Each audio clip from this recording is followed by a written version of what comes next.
السلام علیکم ورحمۃ اللہ وبرکاتہ۔ تو دوستو، اردو زبان و ادب کی تاریخ کا 4 باب ہو چکا ہے۔ آج 5واں باب شروع کرنے جا رہے ہیں۔ جو 5واں باب کا ٹاپک ہے، موضوع ہے لکھنؤ میں اردو شاعری۔ لکھنؤ میں اردو شاعری۔ چلیے شروع کرتے ہیں۔ بسم اللہ الرحمن الرحیم۔ لکھنؤ میں اردو شاعری۔ 1707 عیسوی میں اورنگزیب کی وفات کے بعد مغلیہ سلطنت زوال کا شکار ہو گئی۔ بیرونی حملوں اور اندرونی خلفشار کی وجہ سے یہاں کی معاشی صورتحال بد سے بدتر ہوتی گئی۔ مجبوراً یہاں کے شعراء، ادباء اور دوسرے ارباب فضل و کمال مختلف پناہ گاہیں ڈھونڈنے لگے۔ اس زمانے میں دہلی کے برخلاف اودھ میں خوشحالی تھی۔ یہاں کے صوبیدار برہان الملک سعادت علی خان تھے، جنہوں نے فیض آباد کو دارالسلطنت بنا کر بڑی حد تک خود مختاری حاصل کر لی تھی۔ ان کے بعد صفدر جنگ اور شجاع الدولہ کا دورہ رہا۔ اس کے بعد آصف الدولہ نے یہاں کی حکومت سنبھالی۔ انہوں نے فیض آباد کے بعد لکھنؤ کو اپنا پائے تخت بنایا۔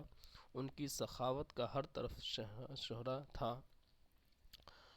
اس لیے دوسرے ارباب کمال کے ساتھ اردو کے شعراء بھی پہلے فیض آباد پھر لکھنؤ میں جمع ہوتے گئے۔ اس طرح لکھنؤ شعر و ادب کا ایک مرکز بن گیا۔ آصف الدولہ کے بعد غازی الدین حیدر، نصیر الدین حیدر اور آخر میں واجد علی شاہ کے عہدے تک لکھنؤ کی مرکزی حیثیت برقرار رہی۔ فیض آباد اور پھر لکھنؤ میں شعر و سخن کی بساط جمانے والوں میں وہ شعراء پیش تھے جو دہلی اور اس کے اطراف سے ہجرت کر کے وہاں پہنچے تھے، جیسے سودا، میر تقی میر، میر حسن، جرأت، مصحفی، رنگین، انشا وغیرہ۔ اس کے بعد اگلی نسل ان شعراء کی بھی جو یہیں پلے بڑھے اور استادی کے درجے تک پہنچے، ان میں ناسخ اور آتش سر فہرست ہیں۔ ان کے بعد ناسخ کے شاگردوں میں وزیر، رشک، بحر وغیرہ اور آتش کے شاگردوں میں نسیم، صبا، رند، شوق وغیرہ نے لکھنؤ کی شعری روایت کے فروغ میں اہم کردار ادا کیا۔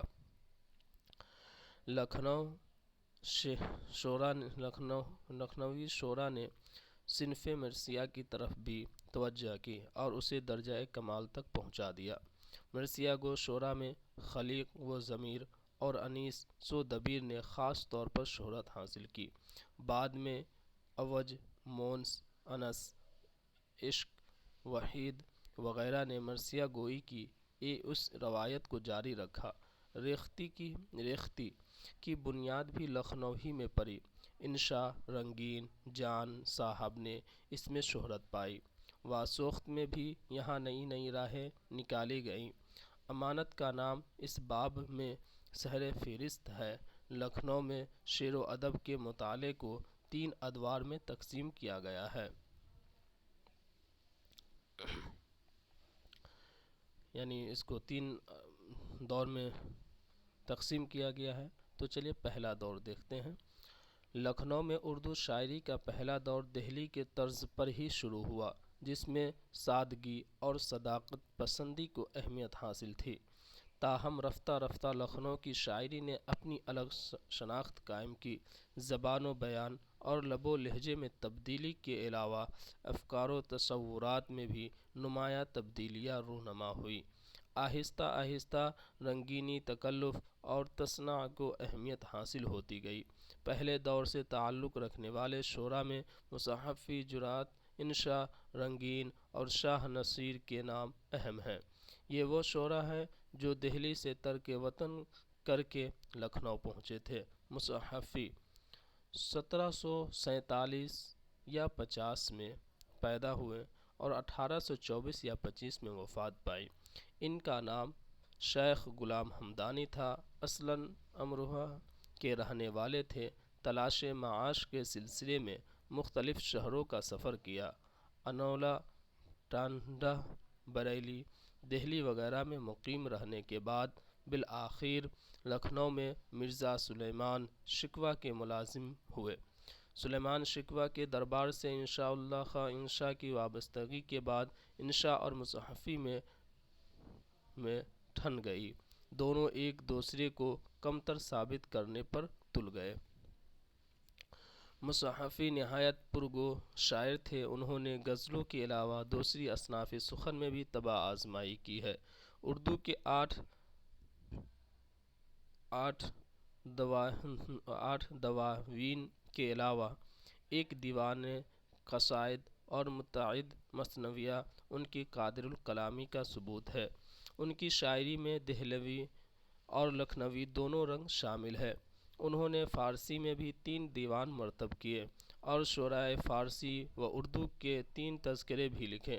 خلیق، آتش، اسیر وغیرہ ان کے قابل ذکر شاگرد ہیں۔ مصحفی کے یہاں ہر رنگ کے شعر مل جاتے ہیں۔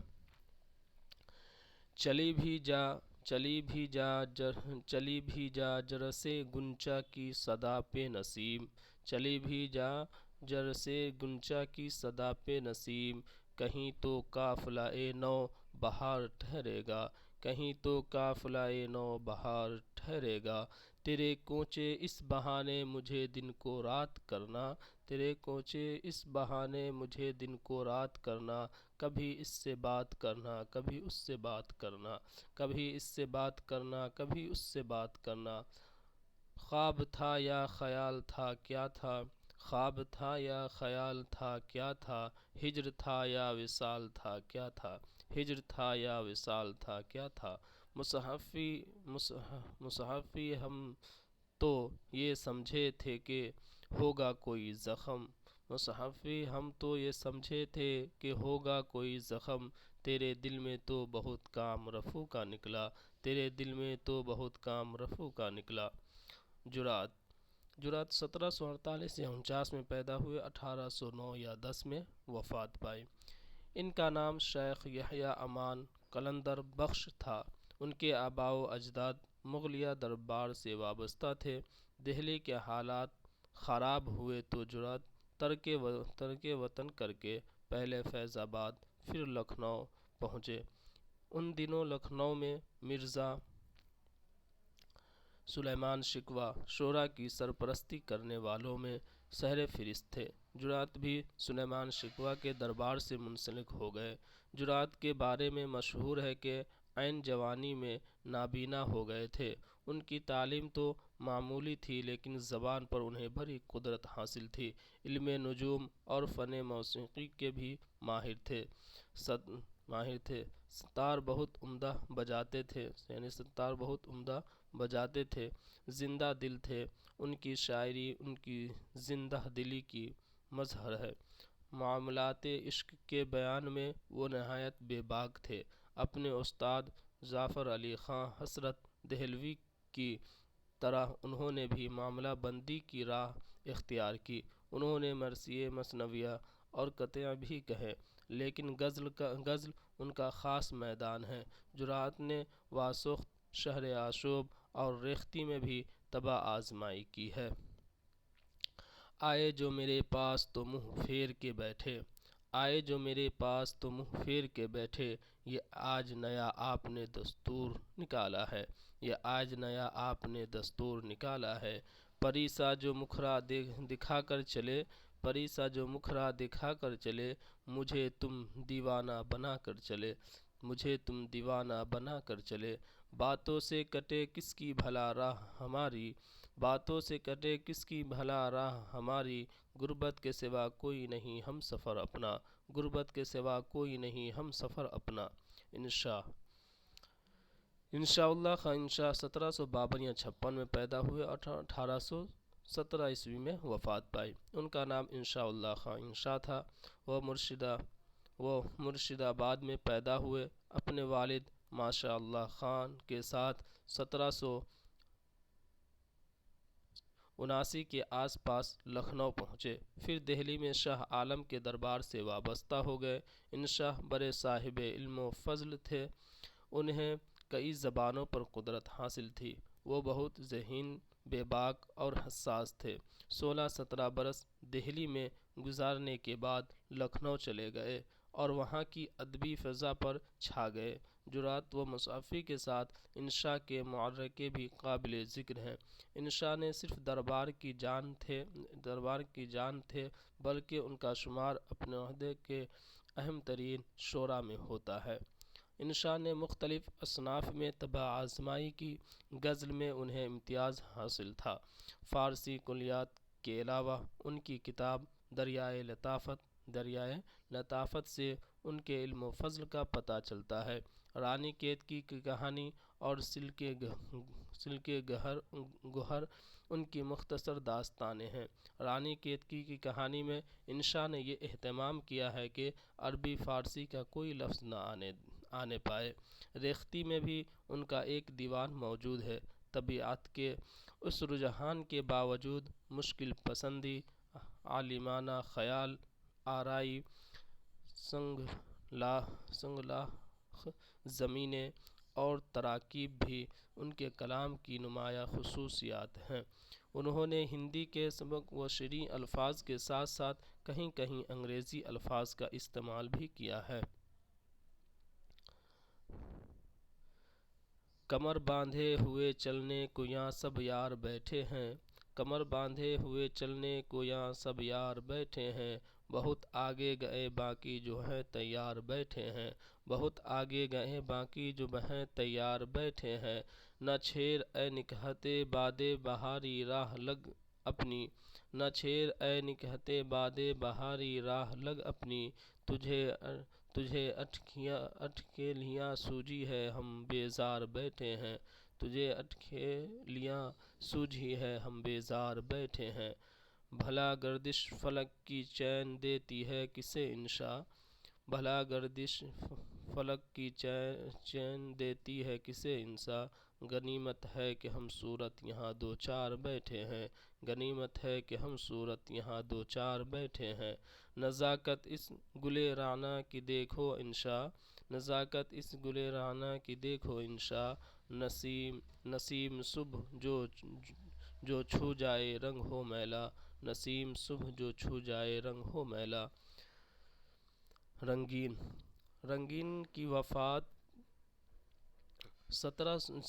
کی پیدائش 1758 یا 63 کے درمیان ہوئی اور ان کی وفات 1834 یا 35 میں ہوئی۔ ان کا نام سعادت یار خان تھا۔ دہلی میں پیدا ہوئے، شاہ حاتم کے شاگرد تھے، مگر زیادہ تر وقت لکھنؤ اور دوسرے شہروں میں گزرا۔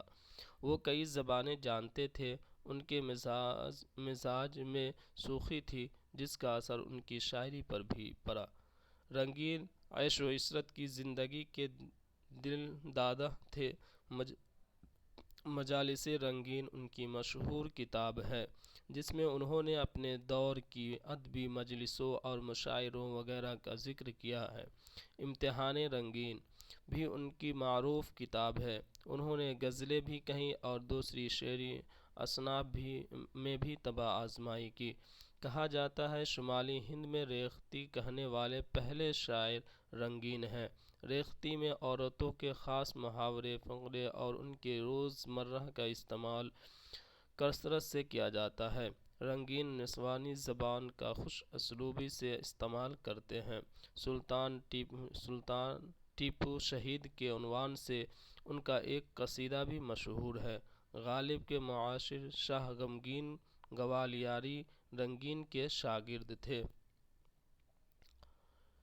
جو ہونی تھی سو بات ہولی کہارو، جو ہونی تھی سو بات ہولی کہارو، چلو لے چلے میری ڈولی کہارو، چلو لے چلو میری ڈولی کہارو، مجھے چپ کے پہنچا دو انشا کے گھر تک، مجھے چپ کے پہنچا دو انشا کے گھر تک، نہ پوچھو کہ کئے پیسے ڈولی کہارو، نہ پوچھو کہ کئے پیسے ڈولی کہارو، میں تیرے صدقے نہ رکھ اے میری پیاری روزہ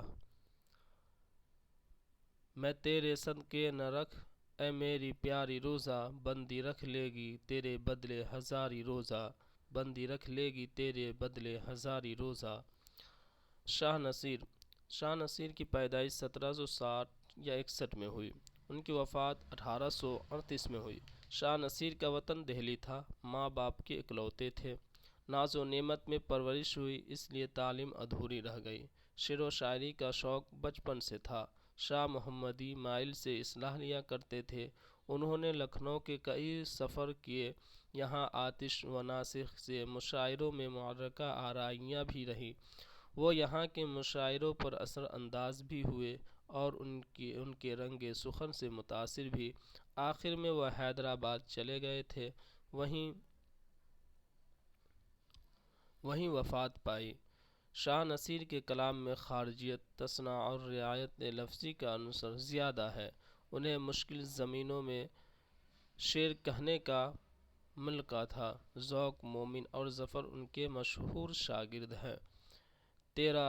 تیرا بختان ازل کا کبھی دیکھا نہ فروغ، تیرے بختان ازل کا کبھی دیکھا نہ فروغ، شب کو جنگوں کی طرح اڑ کے نہ جھلکی مکھی، سب کو جنگوں کی طرح اڑ کے نہ جھلکی مکھی۔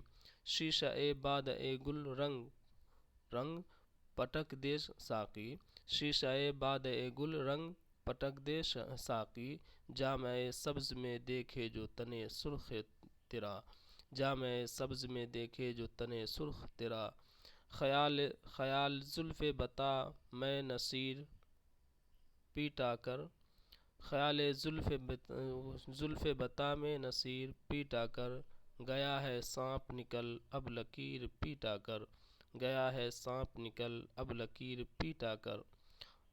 دوسرا دور۔ اب یہ پہلا دور تھا، اب دوسرا دور شروع کرتے ہیں۔ لکھنؤ میں شاعری کا دوسرا دور ان خصوصیات اور رجحانات سے عبارت ہے جو لکھنوی تہذیب و ثقافت کی بنیادی پہچان تصور کیے جاتے ہیں۔ لسانی طرحداری ہو یا تصنع اور صناعے کا زور یا پھر طرز ادا اور فکر و خیال کی نیرنگی، ہر دو سطح پر اس دور میں لکھنؤ کی انفرادیت نمایاں ہو کر سامنے آئی۔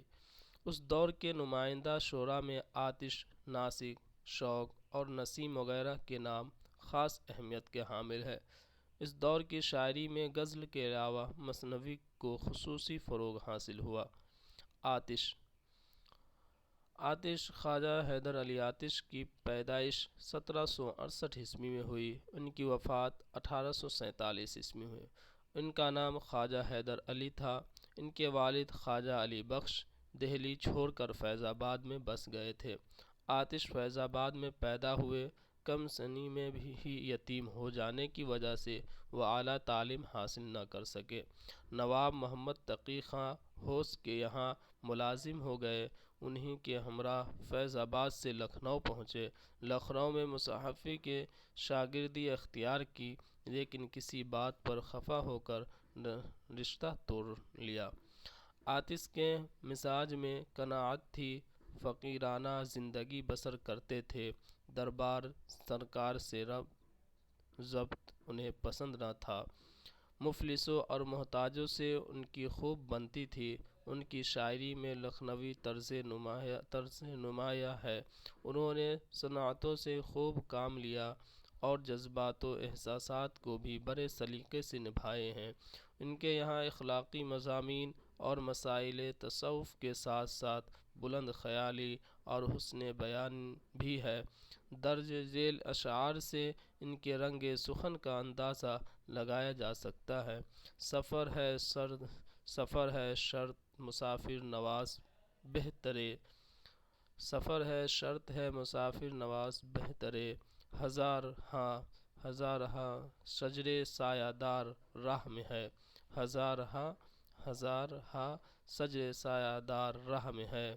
زمین چمن گل کھلاتی ہے کیا کیا، زمین چمن گل کھلاتی ہے کیا کیا، بدلتا ہے رنگ آسماں کیسے کیسے، بدلتا ہے رنگ آسماں کیسے کیسے۔ سن تو سہی جہاں میں ہے تیرا فسانہ کیا، سن تو سہی جہاں میں ہے تیرا فسانہ کیا، کہتی ہے تجھ کو خلق خدا غائبانہ کیا، کہتی ہے تجھ کو خلق خدا غائبانہ کیا۔ آئے بھی لوگ بیٹھے بھی اٹھ بھی کھڑے ہوئے، آئے بھی لوگ بیٹھے بھی اٹھ بھی کھڑے ہوئے، میں جاہی ڈھونڈتا تیری محفل میں رہ گیا، میں جاہی ڈھونڈتا تیری محفل میں رہ گیا۔ ناسخ کی پیدائش 1772 سے 76 عیسوی کے درمیان ہوئی، ان کی وفات 1838 میں ہوئی۔ ان کا نام شیخ امام بخش تھا۔ ناسخ فیض آباد میں پیدا ہوئے، بچپن میں ہی لکھنؤ چلے گئے تھے، وہیں تعلیم و تربیت ہوئی۔ ناسخ زبان داں اور ناسخ 1772 یا 76 میں پیدا ہوئے، 1938 میں وفات پائی۔ ان کا نام شیخ امام بخش تھا۔ ناسخ فیض آباد میں پیدا ہوئے، بچپن ہی میں لکھنؤ چلے گئے تھے، وہیں تعلیم و تربیت ہوئی۔ ناسخ زبان داں اور ماہر فن کی حیثیت رکھتے ہیں۔ ان کا شمار لکھنؤ کے اساتذہ میں ہوتا ہے، کئی امراء ان کے شاگرد تھے۔ ناسخ نہایت خوددار انسان تھے، وہ کبھی کسی دربار سے وابستہ نہیں ہوئے۔ غازی الدین حیدر نے انہیں ملک الشعراء کا خطاب دے کر دربار سے منسلک کرنا چاہا تو ناسخ نے جواب دیا کہ اتنے چھوٹے سے بادشاہ سے خطاب لے کر کیا کروں گا۔ غازی الدین حیدر کو غیر متوقع جواب دینے کے بعد ناسخ بادشاہ کے عتاب کے خوف سے لکھنؤ چھوڑ کر کچھ دنوں کے لیے الہ آباد چلے گئے۔ نظام دکن کے دیوان مہاراجہ چندو لال نے ناسخ کو حیدرآباد آنے کی دعوت دی، لیکن انہوں نے وہاں جانا بھی گوارا نہ کیا۔ ناسخ شاعری کے معنوی حسن سے زیادہ ظاہری حسن کے دل دادہ تھے، اس لحاظ سے اردو زبان کو نکھارنے اور سنوارنے میں ان کی خدمات ناقابل فراموش ہے۔ انہوں نے 3 دیوان اور 2 مثنویاں یادگار چھوڑی ہیں۔ زندگی زندہ دلی کا ہے نام، زندگی زندہ دلی کا ہے نام، مردہ دل خاک جیا کرتے ہیں، مردہ دل خاک جیا کرتے ہیں، وہ نہیں بھولتا جہاں جاؤں، وہ نہیں بھولتا جہاں جاؤں، ہائے میں کیا کروں کہاں جاؤں، ہائے میں کیا کروں کہاں جاؤں۔ جنوں پسند مجھے چھاؤں سے ببولوں کی، جنوں پسند مجھے چھاؤں سے ببولوں کی، عجب بہار ہے ان کے عجب بہار ہے ان کے زرد زرد پھولوں کی، عجب بہار ہے ان زرد زرد پھولوں کی۔ شوق کی پیدائش 1782 عیسوی میں ہوئی اور وفات 1871 عیسوی میں ہوئی۔ ان کا نام تصدق حسین تھا اور شوق تخلص کرتے تھے۔ ان کا نام تصدق حسین تھا اور نواب مرزا عرفیت تھے۔ نواب مرزا عرفیت یعنی عرفی نام تھا۔ لکھنؤ میں پیدا ہوئے اور وہیں اپنے زمانے کے مشہور اساتذہ سے مختلف علوم میں مہارت حاصل کی۔ علم طب پر بھی انہوں نے مکمل دسترس بہم پہنچائی اور طبابت کو بطور پیشہ اختیار کیا۔ واجد علی شاہ کے عہد حکومت میں وہ شاہی معالج بھی مقرر ہوئے۔ شعر و سخن سے دلچسپی کے باعث شوق شاعری کی طرف راغب ہوئے اور آتش کی شاگردی اختیار کی۔ انہوں نے شاعری کی ابتدا غزل گوئی سے کی، لیکن انہیں شہرت مثنوی نگار کی حیثیت سے حاصل ہوئی۔ ان کی مثنویاں فریب عشق، بہار عشق اور زہر عشق کافی مقبول ہوئی۔ ان تینوں مثنویوں میں زہر عشق نے سب سے زیادہ شہرت پائی۔ زہر عشق کا پلاٹ سیدھا سادہ ہے، واقعات و کردار عام زندگی سے لیے گئے ہیں اور انہیں سیدھے سادے انداز میں روزمرہ کی بول چال میں پیش کیا گیا ہے۔ اس میں لکھنؤ کی بیگماتی زبان کے بڑے اچھے نمونے نظر آتے ہیں۔ قصہ اتنے دلچسپ پیرائے میں بیان کیا گیا ہے کہ واقعات کی تصویر آنکھوں کے سامنے پھر جاتی ہے۔ کرداروں کے جذبات بڑے کامیاب اور مؤثر انداز میں پیش کیے گئے ہیں۔ ان امتیازات کے علاوہ لکھنوی تہذیب و معاشرت کی سچی تصویر کشی بھی اس مثنوی کی ایک نمایاں خصوصیت ہے۔ زہر عشق کے چند اشعار دیکھیے۔ موت سے کس کو رستگاری ہے، موت سے کس کو رستگاری ہے، آج وہ کل ہماری باری ہے، آج وہ کل ہماری باری ہے۔ عشق میں ہم نے یہ کمائی کی، عشق میں ہم نے یہ کمائی کی، دل دیا غم سے آشنائی کی، دل دیا غم سے آشنائی کی۔ حشر تک ہوگی پھر یہ بات کہاں، حشر تک ہوگی پھر یہ بات کہاں، ہم کہاں تم کہاں یہ رات کہاں، ہم کہاں تم کہاں یہ رات کہاں۔ نسیم 1811 عیسوی میں پیدا ہوئے اور 1845 عیسوی میں وفات پائی۔ ان کا نام پنڈت دیا شنکر تھا۔ وہ گنگا پرساد کول کے بیٹے اور لکھنؤ کے رہنے والے تھے۔ خاندانی روایت کے مطابق انہوں نے اردو فارسی کی تعلیم حاصل کی۔ 20 برس کی عمر میں شعر کہنے لگے تھے۔ آتش کی شاگردی اختیار کی تھی۔ نسیم نے مختلف اصناف سخن میں طبع آزمائی کی ہے۔ ان کا ایک مختصر سا دیوان ہے جس میں غزلوں کے علاوہ چند مخمس اور ترجیح بند بھی ہے، لیکن ان کی ساری شہرت ان کی مثنوی گلزار نسیم سے ہے۔ نسیم کی غزلوں میں ان کے استاد کا رنگ جھلکتا ہے۔ دنیا کے بے ثباتی اور خودداری ان کے پسندیدہ موضوعات ہیں۔ ان کی زبان پر لکھنوی رنگ غالب ہے۔ رعایت لفظی اور صناعے کے استعمال کے باوجود معنویت اور پاکیزگی کا خیال رکھنا ان کا خاص وصف ہے۔ کلام میں برجستگی اور اختصار سے خوبی پیدا کر دیتے ہیں۔ مثنوی گلزار نسیم 1838 یا 39 میں لکھی گئی اور 1844 میں شائع ہوئی۔ اس میں جو کہانی بیان ہوئی ہے وہ قصہ گل بقاولی کے نام سے مشہور ہے۔ اس مثنوی کی خوبی یہ ہے کہ داستان میں غزل کے اشعار جیسا اعجاز پیدا ہو گیا ہے۔ گلزار نسیم میں تشبیہ و استعارہ کی کثرت، لفظی و معنی رعایت اور کم سے کم لفظوں میں زیادہ سے زیادہ بات کہہ دینے کے ہنر نے ایسا جادو جگایا کہ چھوٹی سی کہانی میں مختلف معنوی امکانات پیدا ہو گئے۔ یہ خوبی غزل کے عمدہ شعر میں ہوتی ہے۔ مثنوی گلزار نسیم کو دبستان لکھنؤ کی شاعری کا مثالی نمونہ کہا جاتا ہے۔ نسیم کے زمانے کے لکھنؤ اور وہاں کے شاعری میں جو شائستگی، مرصع کاری اور تکلفات رائج تھے وہ اس مثنوی میں پوری طرح جلوہ گر ہیں۔ چند اشعار درج ذیل ہیں۔ گل کا جو علم چمن چمن ہے، گل کا جو علم چمن چمن ہے، یوں بلبل خامہ نعرہ زن ہے، یوں بلبل خامہ نعرہ زن ہے۔ گل نے وہ پھول جب اڑایا، گلچین نے وہ پھول جب اڑایا، اور غنچۂ صبح کھل کھلایا، اور غنچۂ صبح کھل کھلایا۔ وہ سبزۂ باغ خواب آرام، وہ سبزۂ باغ خواب آرام، یعنی وہ بقاولی گل، وہ بقاولی گل اندام، یعنی وہ بقاولی گل اندام۔ جاگی مرگ سحر کے گل سے، جاگی مرگ سحر کے گل سے، اٹھی نکہت سے فرش گل سے، اٹھی نکہت سے فرش گل سے۔ منہ دھونے جو آنکھ ملتی آئی، منہ دھونے جو آنکھ ملتی آئی، پر آب وہ چشم حوض پائی، پر آب وہ چشم حوض پائی۔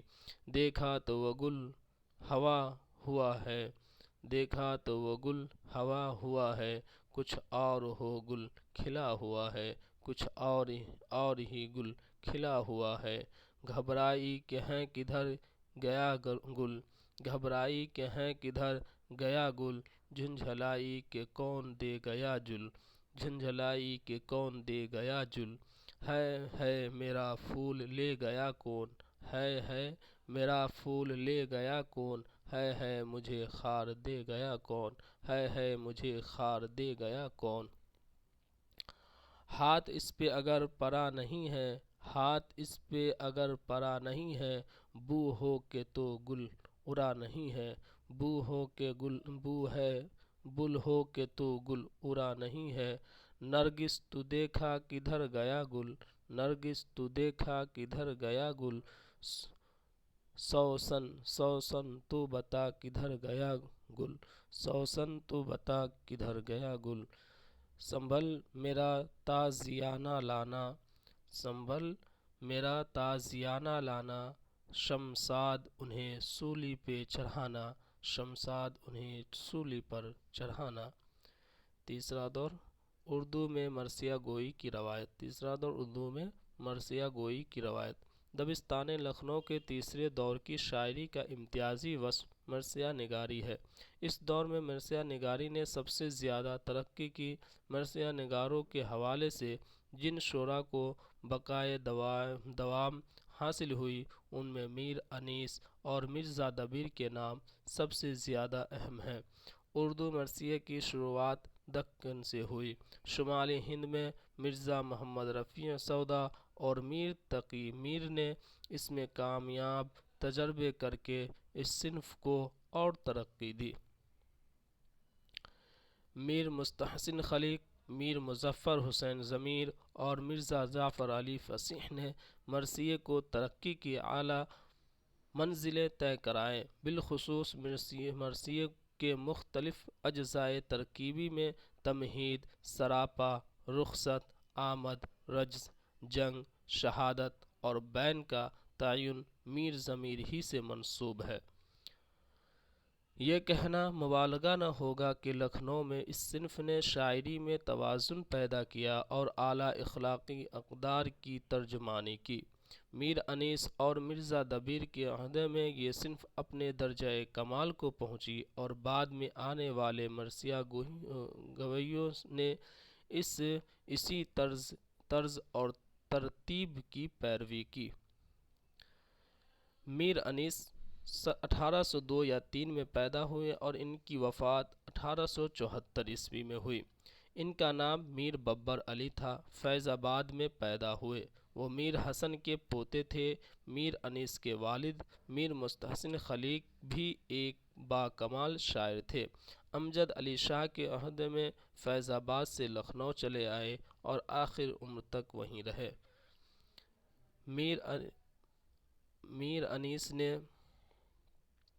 میر انیس نے شاعری کی ابتدا غزل گوئی سے کی لیکن جلد ہی مرثیہ گوئی کی طرف مائل ہو گئے۔ ان کے مرثیے فصاحت و بلاغت کی عمدہ مثال ہے۔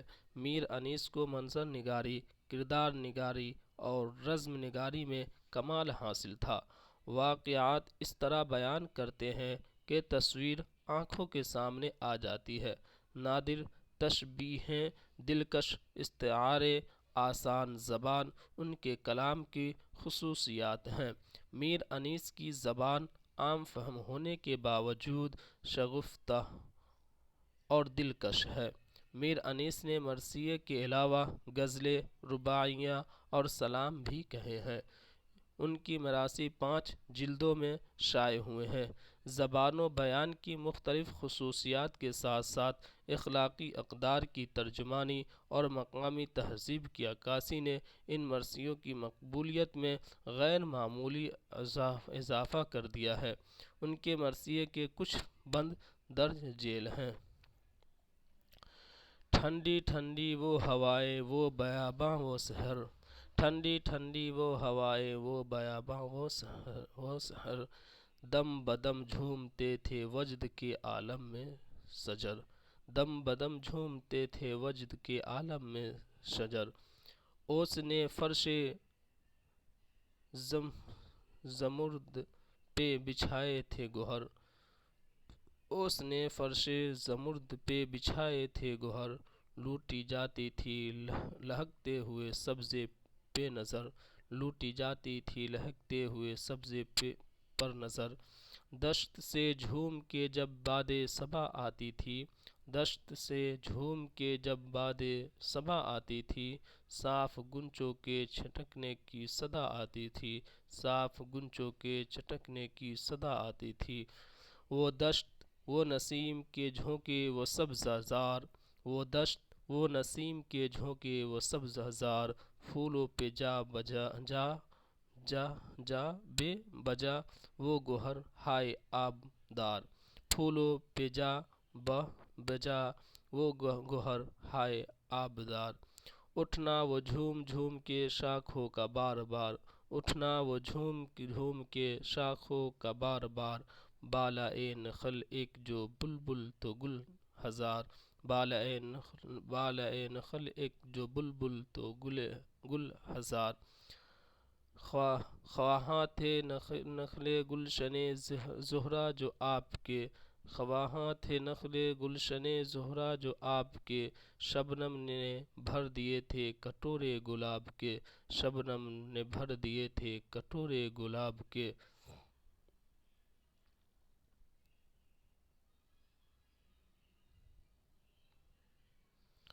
مرزا دبیر مرزا دبیر کی پیدائش 1803 عیسوی میں ہوئی، وفات 1875 عیسوی میں ہوئی۔ ان کا نام مرزا سلامت علی تھا۔ دبیر کے اجداد ایران سے آئے تھے۔ یہ دہلی میں پیدا ہوئے۔ 7 برس کی عمر میں اپنے والد مرزا غلام حسین کے ہمراہ لکھنؤ پہنچے۔ وہیں کی تعلیم و تربیت ہوئی۔ عربی فارسی کے علاوہ دیگر علوم میں بھی مہارت حاصل کی۔ مرزا دبیر کو شعر گوئی کا شوق بچپن ہی سے تھا۔ لکھنؤ کے ماحول نے اس شوق کو تیز تر کر دیا۔ وہ میر ضمیر کے شاگرد تھے۔ لطیف تشبیہوں، دل آویز استعاروں اور صنائع بدیع کی فراوانی نے مرزا دبیر کے کلام کو ایک انفرادیت بخشی۔ مضمون آفرینی اور مبالغہ آرائی میں مہارت رکھتے تھے۔ ان کے میراث میں فضائل اور رمز کے حصے پرشکوہ اور ماتم اور بین کے حصے اثر انگیز ہیں۔ مرزا دبیر نے رباعی، قطع، مثنوی، سلام اور قصیدے بھی کہے ہیں۔ ان کے شاگردوں کی تعداد بہت تھی۔ حسن القصص اور معراج نامہ ان کی 2 مثنویاں ہیں۔ ان کا کلام دفتر ماتم کے نام سے 20 جلدوں میں شائع ہوا ہے۔ مرثیے کے 2 بند ملاحظہ ہوں۔ کس شیر کی آمد ہے کہ رن کانپ رہا ہے، کس شیر کی آمد ہے کہ رن کانپ رہا ہے، رستم کا جگر زیر کفن کانپ رہا ہے، رستم کا جگر زیر کفن کانپ رہا ہے، ہر قصر سلاطین زمن کانپ رہا ہے، ہر قصر سلاطین زمن کانپ رہا ہے، سب ایک طرف چڑھ کے کہن کانپ رہا ہے، سب ایک طرف چڑھ کے کہن کانپ رہا ہے، شمیر بکف دیکھ کے حیدر کے پسر کو، شمشیر بکف دیکھ کے حیدر کے پسر کو، جبریل لرزتے ہیں سمیٹے ہوئے پر کو، جبریل لرزتے ہیں سمیٹے ہوئے پر کو، پیدا شعاع مہر کی مقراظ جب ہوئی، پیدا شعاع مہر کی مقراظ جب ہوئی، پنہاں درازی یہ پرے طاؤ سے شب ہوئی، پنہاں درازی یہ پرے طاؤ سے شب ہوئی، اور قطع زلف لیلی زہرا نقب ہوئی، اور قطع زلف لیلی زہرا نقب ہوئی، مجنوں صفت قبائے سحر چاک سب ہوئی، مجنوں صفت قبائے سحر چاک سب ہوئی، فکر رفو تھی چرخ ہنر مند کے لیے، فکر رفو تھی چرخ ہنر مند کے لیے، دن 4 ٹکڑے ہو گیا پیوند کے لیے، دن 4 ٹکڑے ہو گیا پیوند کے لیے۔ انیس و دبیر کے بعد نفیس، تعشق اور رشید نے بھی مرثیے لکھے، مگر وہ ان دونوں کے برابر نہ پہنچ سکے۔ حالی اور ان کے بعض معاصرین نے عام ڈگر سے ہٹ کر شخصی مرثیہ نگاری کی داغ بیل ڈالی، جسے رفتہ رفتہ خاصا فروغ حاصل ہوا۔ مرثیے کے علاوہ سلام نگاری میں بھی اسی دور میں ایک نیا تجربہ کیا گیا، چنانچہ اہل بیت رضی اللہ تعالیٰ عنہ کے علاوہ وہ حضرت صلی اللہ علیہ وسلم کی ذات مبارک کو مخاطب کرتے ہوئے سلام لکھے گئے۔ بس اتنا ہی، یہ باب ختم ہوا، کل اگلا باب شروع کریں گے۔ السلام علیکم ورحمۃ اللہ وبرکاتہ۔